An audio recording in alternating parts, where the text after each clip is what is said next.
What if I told you that there is one skill that once acquired can completely transform not only your life, but managing and recovering from mental health issues?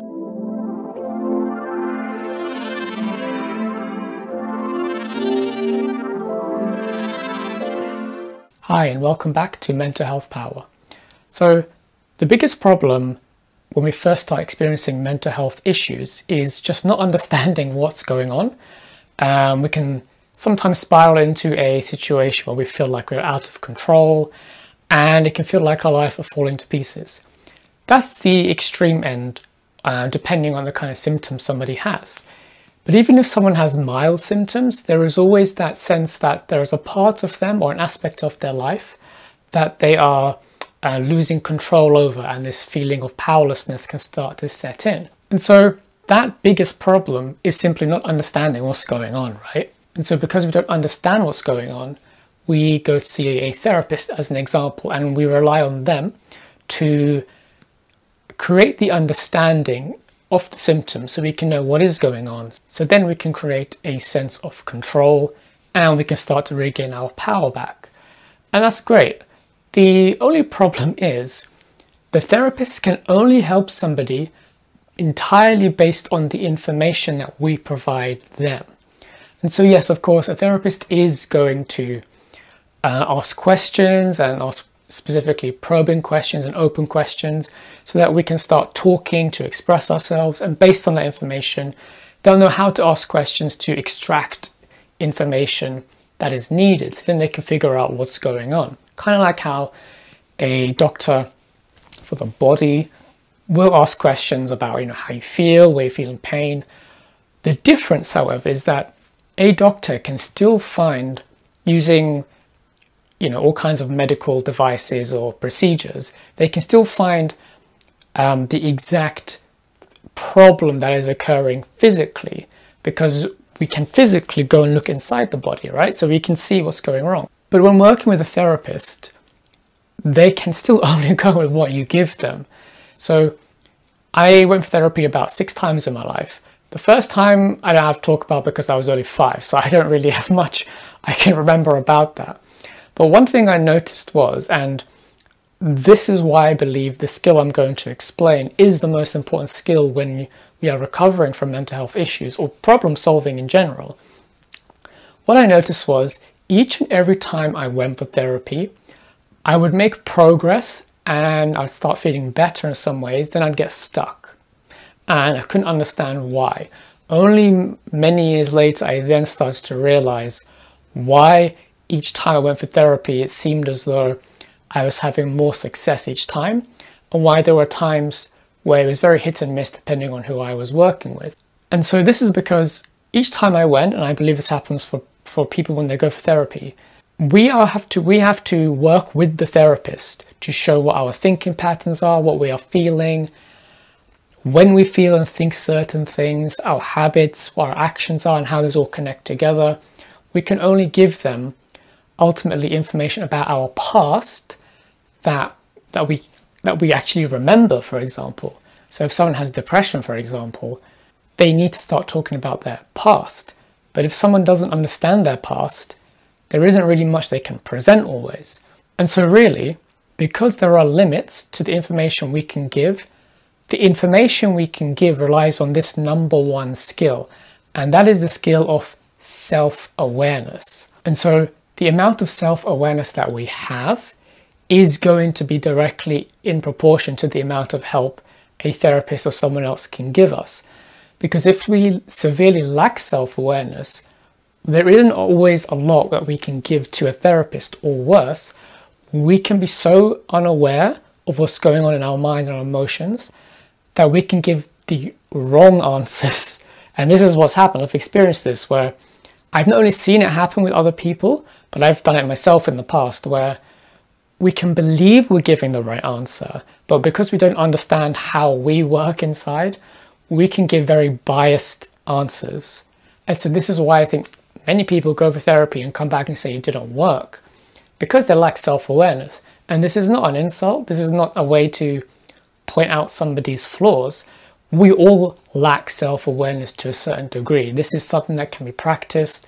This is essentially a skill that we can learn and should all learn. And so really, how can we expect other people to understand us if we don't understand ourselves? Unless you are working with somebody who is very intuitive and so who can pick up on these subtle signs, and that's not always entirely possible to find someone like that, then again, the therapist is going to rely on what you can give them, what they can get out of you. Just as if you have a doctor who has a very big awareness of the body, understands it all, then they can more accurately diagnose you to give you the exact answer. So the more self-awareness you have, and this is what I noticed where for the later therapists I saw, especially the last one I saw many years ago, I had practiced self-awareness so much that I had so much information to give. And so we were able to really go deep in resolving underlying unresolved issues. And so what happens when we lack self-awareness is we can have problems, we can create our own problems, and then we don't even know we're doing that. And we can't even see how we are responsible for the problems sometimes. Or sometimes we can have multiple mental health issues, our life can be breaking down around us, but we are so unaware that we don't recognize that's happening. We don't even know we have mental health issues. That's happened to me before in the past. That's why I'm saying, from experience, having self-awareness and gaining self-awareness as a practice is the most important skill that we can have, not just in life, I believe, but ultimately in recovering and managing mental health issues. And so this diagram will illustrate how self-awareness works based on my own experiences. So someone who is self-aware, this eye here represents their point of awareness. So as I mentioned in my previous videos, we are not our thoughts, we are the observers of our thoughts, and we experience emotions, but we are not the emotion. And that's an important it's an important difference to understand, because if we think we're our thoughts, and if we fully believe that whatever we feel is exactly the truth about something, a situation, we would say we are fully identified with our mind, fully identified with our emotions. But thoughts and emotions are not things to ignore. They are still a part of us. It's just we shouldn't believe them all the time, and we shouldn't actually fully identify with them, because that's where problems come about. So someone who lacks self-awareness is fully identified with their thoughts and emotions and doesn't understand that a lot of the time these come from the past. So they're not actually a reality right now in the present. So here is someone, if we take the example of somebody who has self-awareness, so this eye here represents someone who has self-awareness. So their point of awareness, their point of observation is that they can view their thoughts and they can experience their emotions. So they can actually readily, let me draw it out, so they can, this is the way they experience. So they can say, oh yes, I can feel this, and they can feel their emotions, they can experience their thoughts, they can observe them, but they're not identified with them. So this means that this is like an entire range of thoughts they can experience. This is an entire range of emotions they can experience. So they can observe them readily, and because they can observe them, they can learn to extract information to understand where they come from.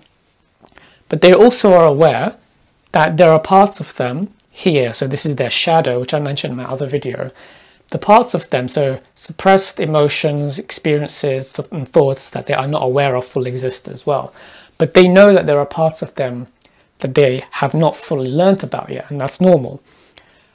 So someone who doesn't have self-awareness, their point of awareness isn't even in this whole circle.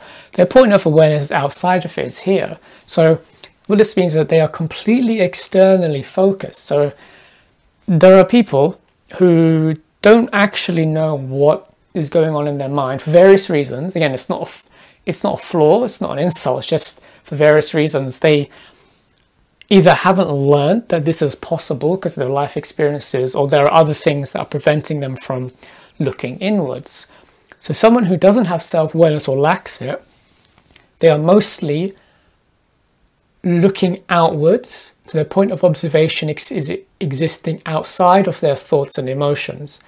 And so when this happens, any thoughts that come into their mind, any emotions that they experience, becomes the exact ultimate reality they're experiencing at that moment. So they are fully identified with it.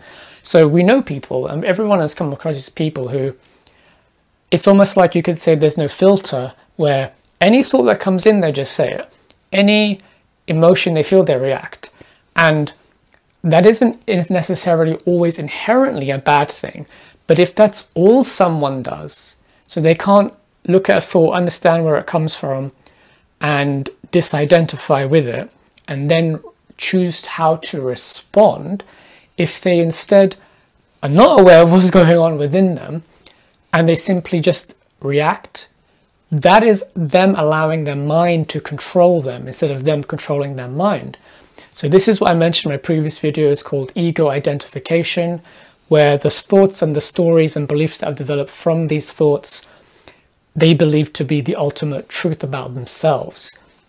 Instead of understanding that these thoughts and emotions are often from the past, from suppressed experiences. And so for this person who's learning self-awareness, they are aware of their thoughts and emotions, and a wide variety of them, and they understand where they come from when emotions are triggered. For someone who's out here, their shadow isn't this part here, it's the entirety of this whole diagram. And so if you find that, okay, I don't know why I think the thoughts that I do, I don't know why I feel the emotions I do, and I don't know why I act in the way I do, that would suggest that you will need to start developing more self-awareness so you can understand what's going on inside of you. Just as, let's say you have a car mechanic, they need to understand what's going on under the bonnet, right? They need to open up and to see what's going on inside. They need to gain awareness of it, just as a doctor needs to gain awareness of what's going on inside a body. We ultimately need to be self-aware so that we can resolve our own problems as well. Of course, we can go to a therapist, but we need to give them some data, some information to work with. And so how this applies to mental health issues is someone can be over here, so the point of awareness looking outwards, they can have extremely negative thoughts going around based on past experiences. They can have lots of emotions being triggered, lots of painful emotions being triggered. But because their life experiences have essentially trained them to look outwards and not look inwards, these run them. So these thoughts and emotions, these ego stories completely run them, and they don't even know. So they're completely unconscious and aware of it. Only when we teach them, okay, and I've been here, everyone has been here at some point, you know, life will normally teach us to look inwards, but sometimes it just doesn't happen for various reasons. So once we start looking inwards and we practice, sort of mindfulness practices do this, or just basic self-reflection is the best way to start. Once we start looking inwards, what am I thinking? Start questioning them. Why am I thinking this? Where does this come from? What am I feeling?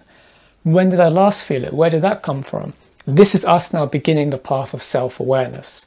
So, of course, I'm not saying that we will always be within this moment of being fully, constantly aware of everything that's going on within us. No, I mean, I'm sure some people are like that, but that takes an extremely long time to develop. But really what we want to be able to do is to switch between these perspectives willingly, so we can experience the external present as much as possible. But then when we need to, we learn, okay, I'm going to look inwards, see what's going on. So ideally, I guess you could say, with enough practice, we end up somewhere in the middle, so we can move across this barrier between the external world and this is our internal world. So just remember this, that if your actions are ultimately your own responsibility, then it also means that your mind is your responsibility and your emotions are also your responsibility, because what you're thinking and feeling is ultimately how you're going to act. And so if you do lack self-awareness, and again this is normal, we're all on this path, then ultimately it means you're not taking full responsibility for your actions, because you're not taking responsibility for the mechanisms behind your actions. And so you can see how this goes beyond just mental health, because if we lack self-awareness, so we don't know what's going on internally in our mind and our emotions, in our beliefs, then we are never really going to fully gain control, full control of ourselves. We are allowing our ego to control us. We're allowing our inner child to control us. And I mentioned these in other videos. We're allowing shadow aspects of ourselves to control us. And so this is the difference between what we would call a self-aware or conscious person and a unconscious or somebody who lacks self-awareness. So an unconscious person. And again, we are all learning this. Nobody's really very rarely get someone who's fully conscious. You know, I still move in and out of this. I still go unconscious sometimes and react to things and go, oh, why did I do that? And then I go inwards and I can work out, okay, I can now see why I was doing these things and I can learn from it. And then as we keep doing this, what happens is that certain things stop being in our shadow because we've learned about it, it's come up from the surface, and now we've gained more self-awareness. So thank you for watching. If this video has helped, don't forget to click the like button and subscribe. Comment below if you have any questions, and I'll see you in the next video. Take care.